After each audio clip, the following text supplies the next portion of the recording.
Ce jour dédié pour l'élévation de l'âme de Myriam Batzara, de mémoire bénie, Zohana Li Vracha.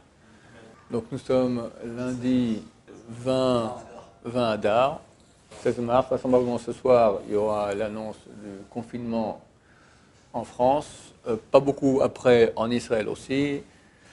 Alors on va un peu essayer de se renforcer dans la joie. Il n'y a pas d'autre méthode que la joie. On espère, comme j'ai fait dans le courrier hier, que Mashiach est à la porte.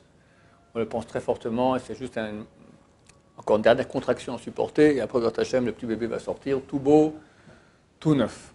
Quelqu'un m'a envoyé, vous savez que ce qu'on appelle les codes dans la Torah. Les codes, qu'est-ce que c'est? Les codes dans la Torah, c'est un truc très très juste, très bien. Un temps, j'ai montré dans les séminaires, après j'ai arrêté parce qu'il y a les goïms qui ont voulu prouver que non, faussement.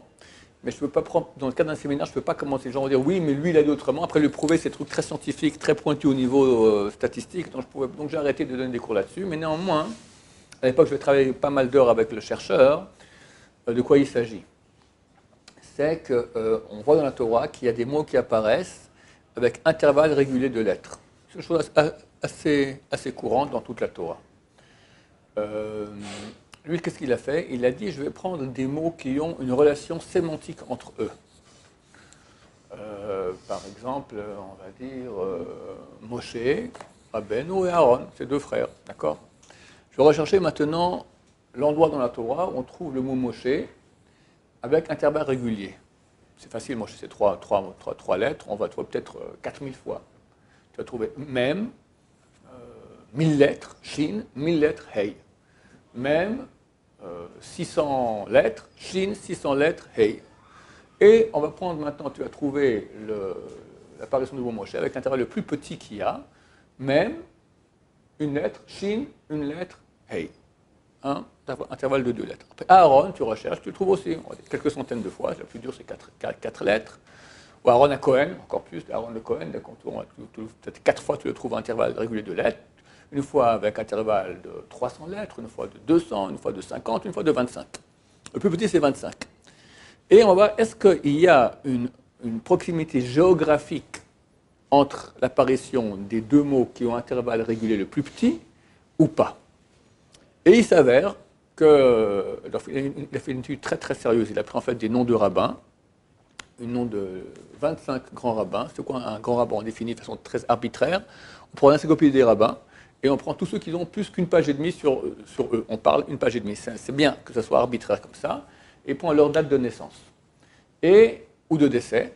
Et il s'avère qu'il y a effectivement une proximité entre ces apparitions. Donc on prend toutefois que ça parle d'un Torah intervalle régulier, on prend le plus petit. Et on voit que la proximité sémantique au niveau du sens, qui est un rapport entre le nom du rabbin et sa date de naissance ou de décès, elle se reflète dans une proximité géographique. Vous comprenez le principe?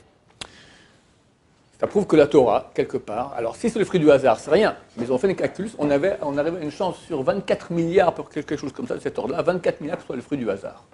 Donc une étude qui a été reprise par une revue Statistical Science, bon, ça date d'une vingtaine d'années, c'est la revue statistique américaine qui a dit que c'est un article extraordinaire, etc. Bon, ça fait beaucoup de bruit dans le monde scientifique.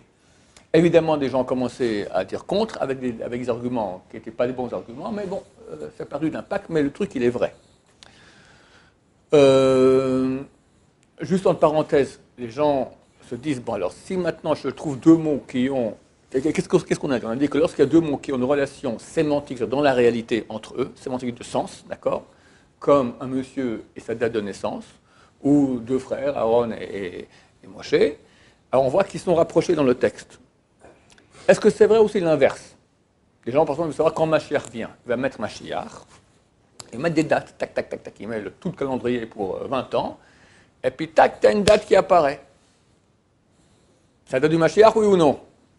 On a vu que lorsqu'il y a une proximité sémantique dans la réalité, ça crée une proximité géographique dans le texte. Alors, moi, je vais trouver maintenant Mashiach avec une date. Alors peut-être que c'est ça la date où Mashiach vient, vu que c'est proche dans le texte. Non, aucun rapport. Pourquoi? Parce que c'est vrai que chaque proximité sémantique donne proximité géographique, mais le contraire n'est pas forcément vrai. Pourquoi? Parce que dans le texte, il n'y a pas que l'histoire du Mashiach. Il y a des milliers d'histoires qui sont en filigrane, en possibilité maintenant de codes qui apparaissent là-bas. Peut-être que la date là-bas, c'est la date de naissance du pape, d'accord? Il n'y a aucun rapport avec, si tu mets le pape, tu trouves aussi sa date de naissance. Donc, ce n'est pas quand je trouve deux mots qui sont ensemble que forcément ils sont dans la réalité. C'était trop simple. Chacun de vous cherche maintenant quelle est sa kala. Alors il met son nom, on va prendre au hasard Netanel S, d'accord, on ne va pas dire son nom, parce qu'il va être édité. Très beau garçon qui vont se marier 25 ans, Bezrat Hashem. Et lui, bah, il dit, bah, j'en ai marre de ramer comme ça, je ne sais pas trouver, bah, je vais prendre l'agenda et je mets toutes les filles que je connais. Alors il commence, Rachel, rien du tout, bon, heureusement. Il continue, Myriam, rien du tout, dommage, d'accord. Et à la fin, ça tombe sur Sarah, oh zut, d'accord, 150 kilos, casse-pied et tout, et tout, et tout. Mais ça marche vraiment, tu vois qu'ils sont à côté, tu mets mariage, c'est Netanel, Sarah, 150 kilos, même il a mis, c'est vraiment elle. Les deux sont ensemble. Est-ce que parce que les deux sont ensemble, forcément, c'est son mazal? Pas du tout, parce que tu as une que tu ne connais même pas. Elle s'appelle Hana, que tu n'as pas mis, et elle est écrite là-dedans. Et l'histoire de Sarah, elle est marquée, mais avec tonton Jules.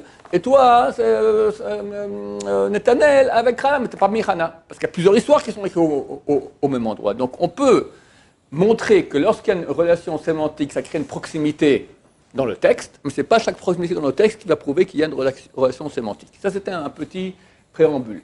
Quelqu'un m'a écrit, j'ai recherché où apparaît le mot corona en le plus court dans toute la Torah. Et ça donne rien du tout. Ce qui est un rapport, le texte, rien de rien. Je lui dis, écoute, à mon avis, corona, il ne faut pas écrire avec un kouf. Tout le monde écrit avec un kouf.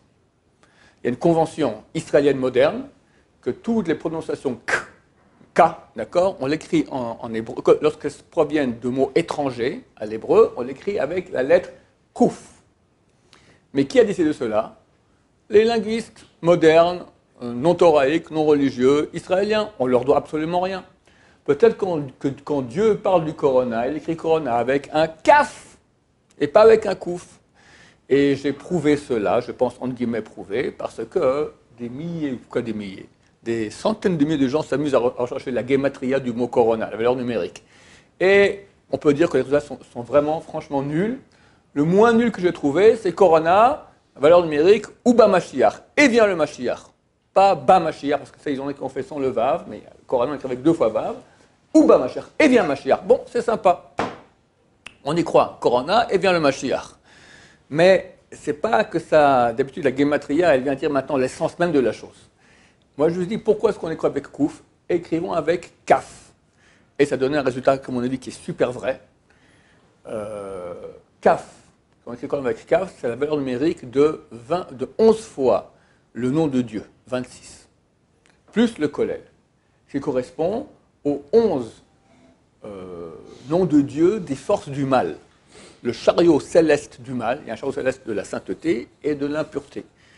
L'impureté, le mal, il est représenté par 11 fois le nom de Dieu.